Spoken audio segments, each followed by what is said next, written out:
On the bank side, we see banks losing customers more and more every year against fintech because they are more innovative, more cool, and more Gen Z friendly. And when you're a student and you move from one city to another or to another country to study, you have to match literally for the first time in your life your money. And that's stressful and really difficult. And in fact, we have seen that in, for example, the UK, more than 50% of students have so much stress about having money at the end of the month that affects their grades, diet, and even their mental health. For us as a team, the why us is because we are insane. Like, we are crazy. We love this thing so much. We want to solve these kind of problems, and we wake up and sleep around fintech and startup. Welcome to the Startup Greece Talks. On this episode, I welcome Konstantinos Kousouris from BLINKO. So, Konstantine, good to meet you. Good to meet you, and thank you for the invitation. Thank you very much. Great honor. I'm looking forward to see your progress so far. It's been 2 years or more since the first time that we almost met, so I'm looking forward to learn more. But of course, we need you to know more about your background and see what you are doing right now. So please feel free to tell us a little bit your personal story. But before that, let's start with my best and most funny part of these episodes. And I would like to make you some very, very quick questions like, coffee or tea? Nothing. Just water. Just water. Yeah, water is the best. Orange juice? I'm drinking some juices sometimes, but I'm trying to avoid them as much as possible. Because water is the only thing that we should drink as humans. Mm-hmm. Everything else is just additional stuff we discovered later. Mm-hmm. So I'm trying to drink only water or soda to avoid sugar. Okay, cool. iOS or Android? Android 100%. I don't like the closed system of iOS, so I appreciate Microsoft and Android in general. Souvlaki or calamari? Souvlaki, that's not a question. Like, I always prefer food than plastic. Very good. Slack or Teams? To be honest, I don't like any Microsoft tools from Teams, etc. So I'm fully Slack. And the last question gonna be mountain or sea? Sea, every time. In the summer, I love just to be next to the sea, working from there, so I can be able to swim and enjoy my life there. Mountain is nice, I appreciate it, but... So you are more summer person or? Summer person, clearly. 100%. It might be tough with the warm weather, try to work, but other than that, it's amazing to live in a Greek summer. Okay, awesome. So, let's go to the story right now. Yeah, so as you mentioned before, it's been 2 years. Our idea has changed a lot. We met a lot of clients, we changed our model, we were B2C, we became B2B, and now basically we have BLINKO, which is basically an AI chat that helps banks engage, upsell, and build meaningful relationship with Gen Z and young millennials. Because right now they don't have a way to communicate. Right? The only way is to visit a branch of a bank, which sounds like crazy in 2024, and the other is just to read a website, which is annoying, or call on the phone, which for the Gen Z, it's the most stressful thing they can do. So we're building the new way of the new channel of communication of the bank with their customers, which is basically texting, what young people are already doing. Okay, and let's go a little bit earlier than that. So Yeah. how you come up with the idea and what makes you to say that we are here to do it? Personally, for me, entrepreneurship and startups is the most addictive and interesting thing in the world. Like, I love everything around startups, so it was clear for me from a very young age that this is the path I will follow. And when I was in junior high school, I really wanted to start a bank So I had a real keen to learn about banking, etc. So 2 years ago when we started as a neobank for university students to touch the banking in the way that young people need it. Things changed, we talked with customers, we pivoted, we talked with banks, and after we saw the needs of the young people and we saw the needs of the bank, we found a way to match those things and create a new way of banking. So that's why we started from this journey and we came all along here today. So you started describing before the problem. Yeah. Could you make it more, elaborate more on it? Yeah, so in terms of from the young perspective, from the young customer's perspective, when you're a student and you move from one city to another or to another country to study, you have to match literally for the first time in your life your money. And that's stressful and really difficult.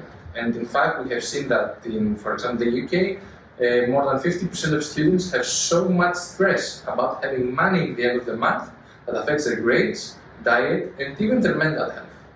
And they need financial education, and they don't know where to ask it. And banks have such a credible brand that if they say what should be done, people know how things work instead of going to internet or TikTok and getting financial education from random people that seems interesting, etc. So from this side, people needed some more financial education, a way to learn about money, budgeting, etc. On the bank side, we see banks losing customers more and more every year against fintech because they are more innovative, more cool, and more Gen Z friendly. So we are giving the tool to the banks because they have the credibility, they have the banking products that are difficult for banks, then for neobanks and fintechs to produce. And we give the company that can do this the best, theoretically, to be able to communicate with the young customers and bring them back to them. Okay, so you describe me what's the problem. Yeah. So right now, what you have developed, where are you right now? What's the solution that you provide? So the solution we provide is we have a system, the BLINKO brain of the chat has three main pillars. The one pillar is the personalization, so it's the CRM in a way that knows the customer, the consumer behavior, the budgeting they do, the banking products they want and might need. So we do some projections and about what products might need. We have the banking products as a second pillar, so we know what the bank can offer and how it can help. And then we have the BLINKO knowledge that we add financial education, we do financial tuning for the BLINKO brain to be able to understand things better. We connect it with big and open data around anything that can help the user to have a better engagement with the chat. And all these three things end up to have a chat that can help the user with any financial query, not financial advice in terms of where to invest, but how can I decrease my expenses? Oh, I see you're buying in X supermarket, but if you use the Y supermarket, you can have 3% cashback and save some money. Or try to differentiate what are the needs and the wants that you have, so make more careful purchases. Questions like that. Or if you want a credit card, to better understand what is a credit card, what are the dangers, what are the advantages, and what is basically interest rate. A lot of people don't know what this is, how can it be dangerous or not. So, and you cannot ask a human about this stuff because you are shy, you don't want to do many questions, you just want to do it cheerfully in your room.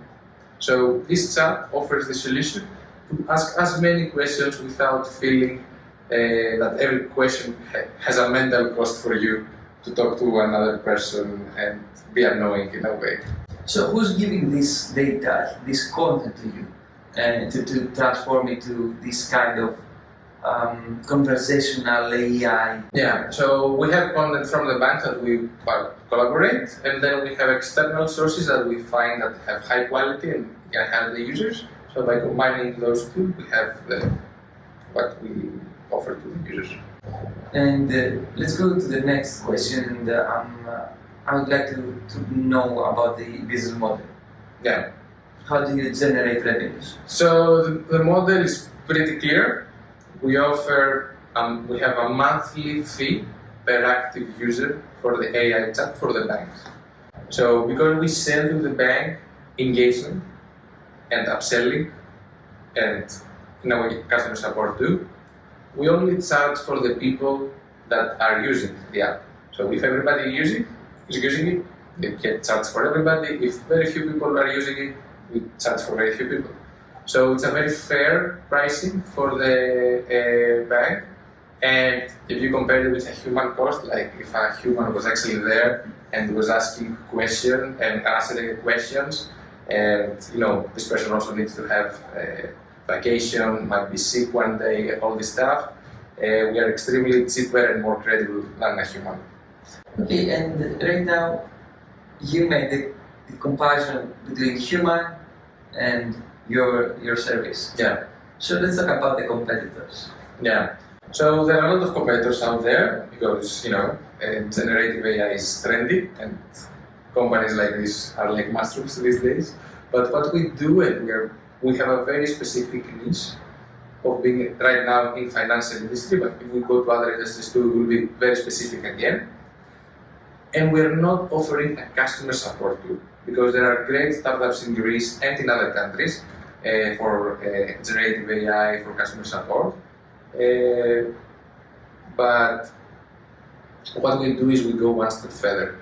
We try to see how we can actually build a connection and have a relationship in a way with the bank through this chat. It's not just to tell my problems, it's ask my questions, embrace my curiosity, learn about the products, do upselling for the bank. So it's a more 360 experience in terms of the chat, and that's the big differentiation we have with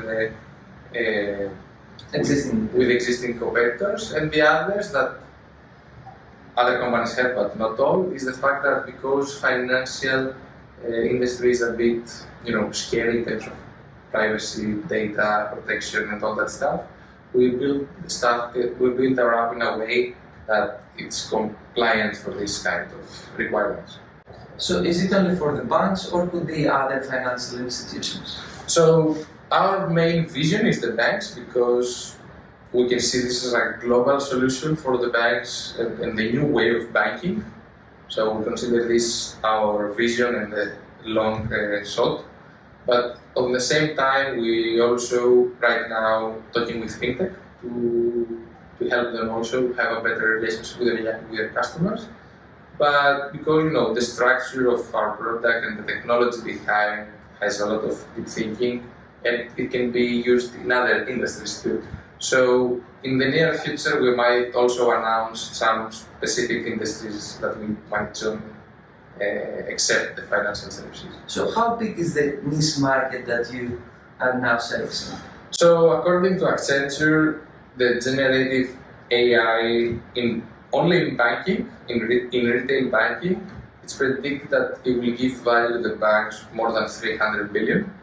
So it's a big value for the banks, and that's why they are also actively looking for solutions right now, because it's been 2 years of the generative AI being cool and very on the news.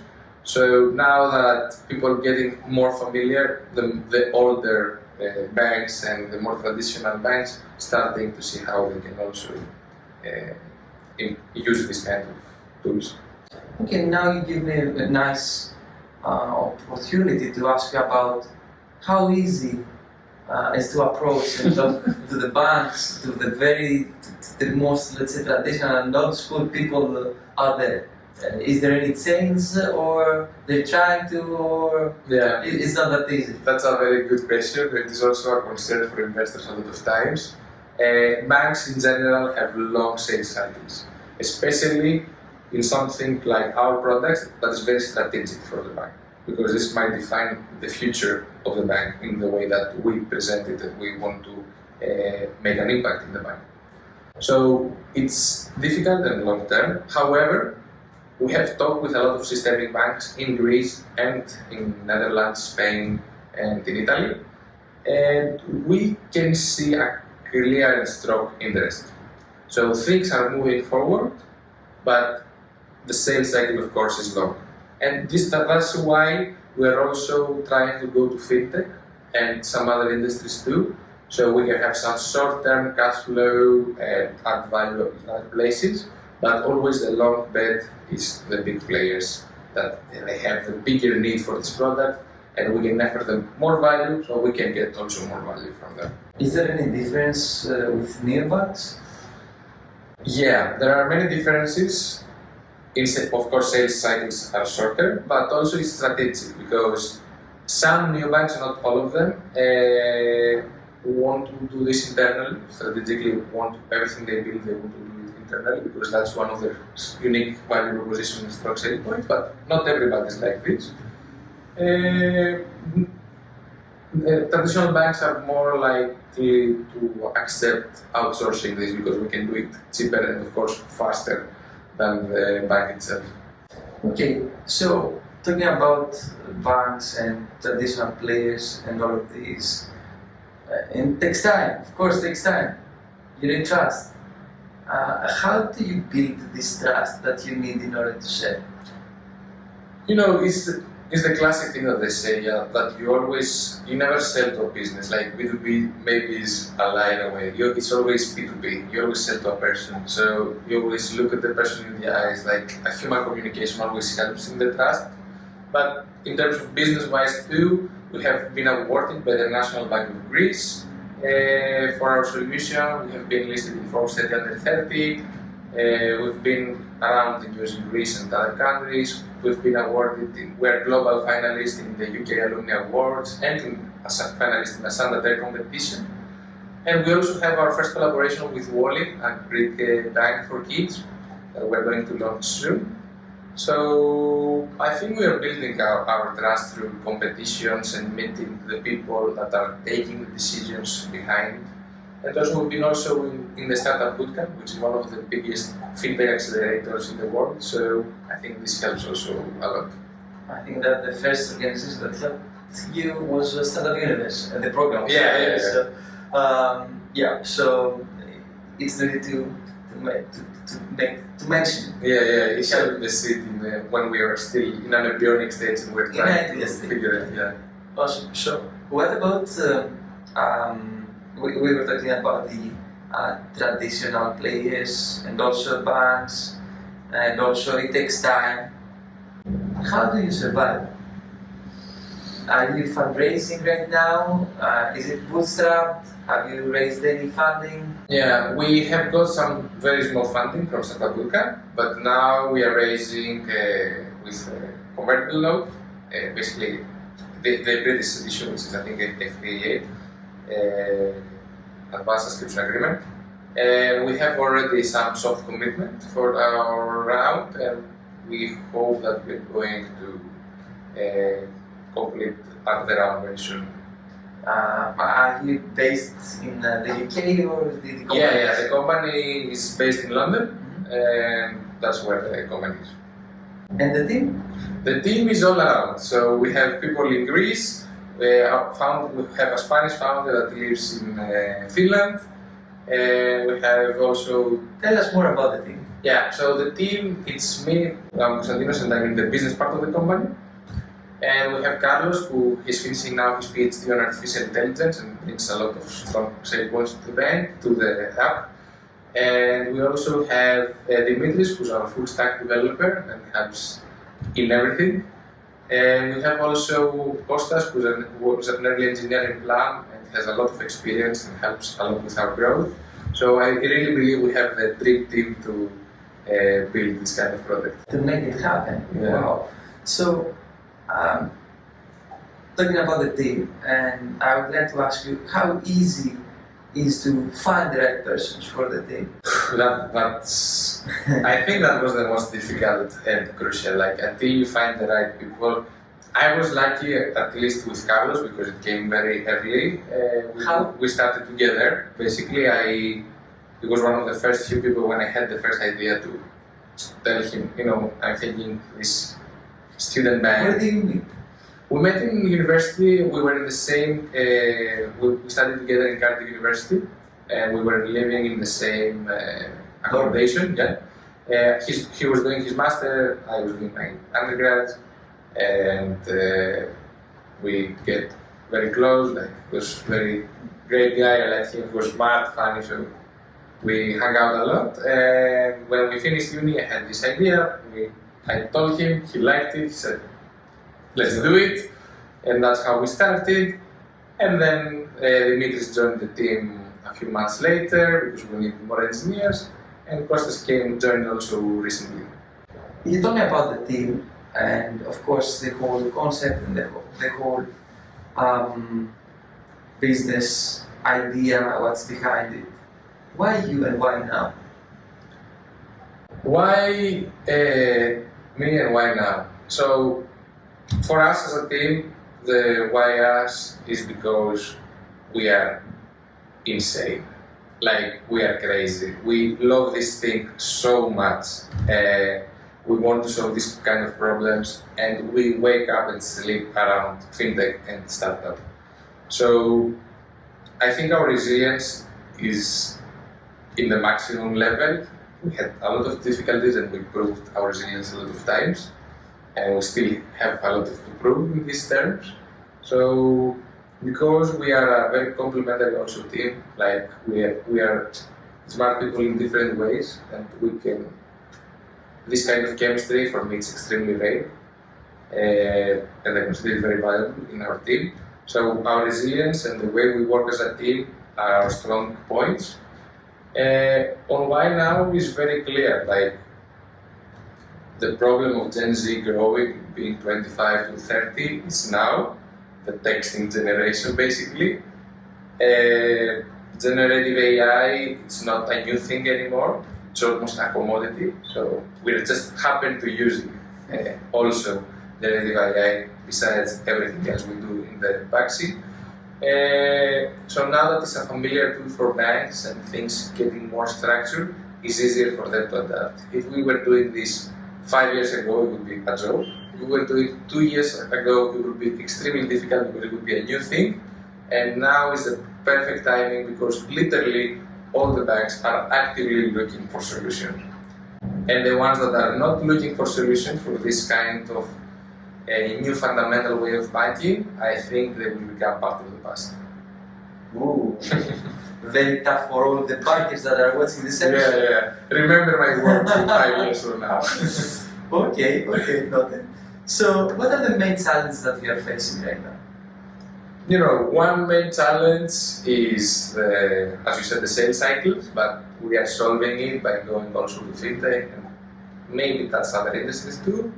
And the other is we have too many good ideas, and it's very difficult to choose. Prioritize. Yeah, to prioritize. It's the most difficult because this is cool and it brings out of value for the user and this for the bank, but this, and there are so many options out there, and to choose and prioritize the ones that are maximizing efficiency, value, and decreasing risk, etc. I think is the most difficult option because this kind of the BLINKO brain basically gives a lot of capabilities. Like engaging, upselling, and customer support is just the beginning. You can go in 10 different ways.